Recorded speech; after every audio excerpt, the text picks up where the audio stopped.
I'm Liam McIntyre from Spartacus, and you're listening to the Variety Radio Online.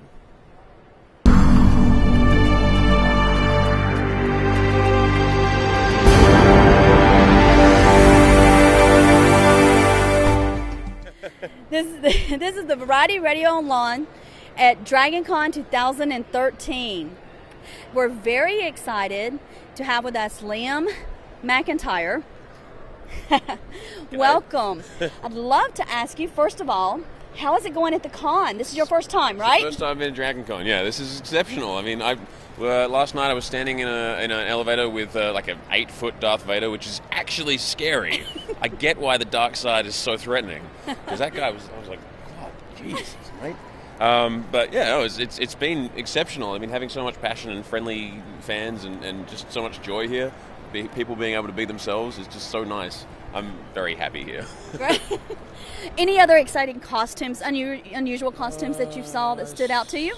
I mean, there's plenty of unusual ones where I'm like, I thought I was a nerd and you guys are proving me wrong with your extremely deep knowledge of different fandoms. Yes. But, no, sorry, I'm just looking around. There was a really good Iron Man costume, like really good. Like beam weapon style good. Very cool. There's been a lot of gladiators, which has been exceptional. Yeah, and like official gladiator stuff. I'm like, I think I wore that. I'm like, oh, that smells familiar. Yeah, it's been cool. People go to so much trouble, which is great. Is that a Mega Man? Sorry. Anyway, carry on. Probably so. No, we took a picture last night. We were going around taking pictures, and there was we took a shot, and it was probably 15. Spartacus. It was really. It was a huge shot. That's pretty cool. Yeah, women and men. It was a really great shot. Yeah, I know. There's been some. Yeah, we've had a bunch of them come past it. It's a cool thing to see. Yeah. It's really cool. Yeah.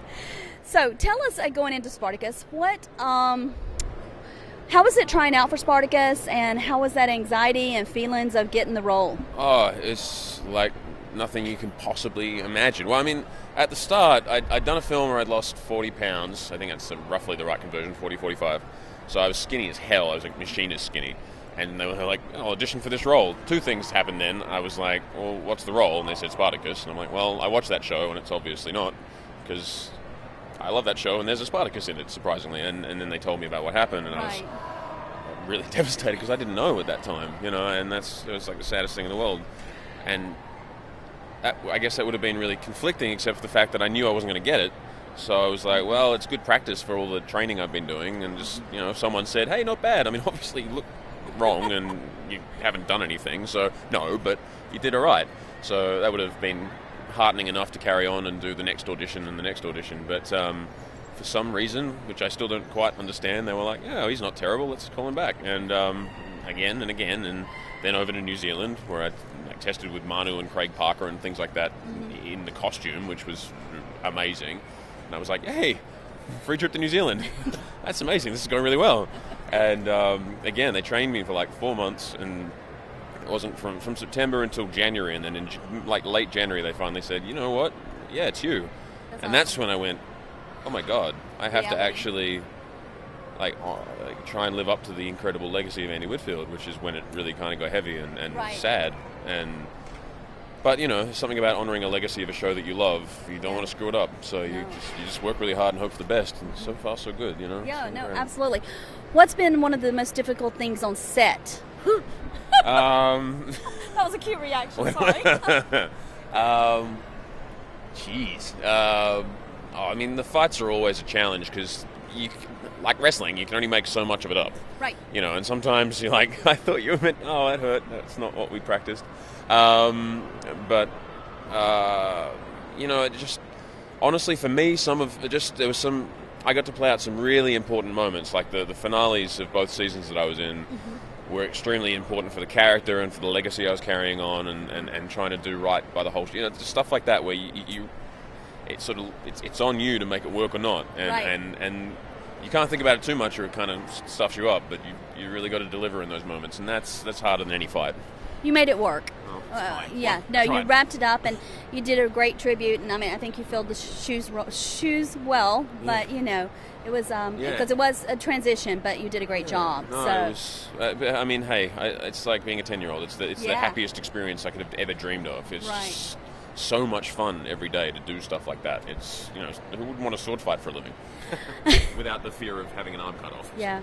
Well, we miss it, and but I've noticed that you did a little writing and producing. Can Yeah, you it's share a really little bit about that? Yeah, well, it's exciting for me. So I just did a film called Hercules 3D, which is coming out coming out in February, which is really cool.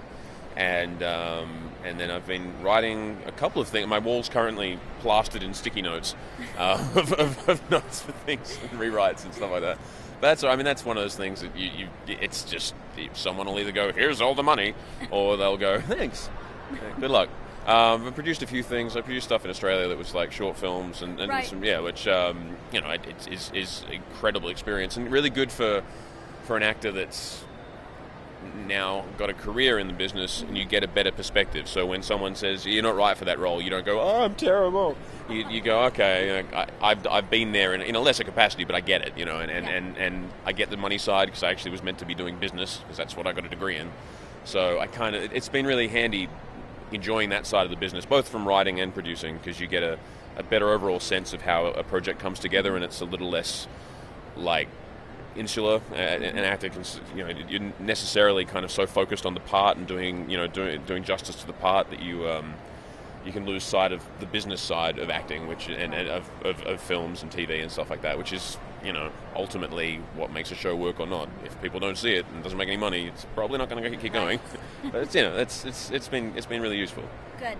Now, doing Spartacus and then turn around doing Hercules 3D, was there a dramatic change in how you shot the film and the scenes and the sets? 3D was fascinating. Like that's like, I've never felt more sorry than for the Steadicam operator that has to like haul 2 cameras on his shoulder and try to run back through a cave, filming with like a 70,000-pound camera on his shoulders and try not to fall over rocks and things. Anyway, but it was nice being able to continue living in that world for a little bit longer, because Spartacus finished, and I think everyone was a bit like, it finished really coolly, but I would have liked to do it a little bit more. So I got to keep sword fighting a little bit and really stretch my acting talent, to a totally different genre. But no, it was cool. Okay. Look, the sets were epic. I mean, movies have bigger budgets generally, and Spartacus had a really big budget. And it's funny though, in some ways, Spartacus being a series, it built up a lot of stuff that Hercules had to make from scratch. And it was interesting seeing the difference. And so they had immense sets in Hercules that they had immense sets in Spartacus, but not as many and stuff like that, because they had to film it, and it was all green screen, whereas more of Hercules was real elements and less of it was green screen. It was, just in a lot of ways very similar, and a lot of ways very different. It was fascinating for me because I hadn't done a big film like that, so and I certainly hadn't done a big TV show. So it's all kinds of cool. Both Great are experience, kind of amazing.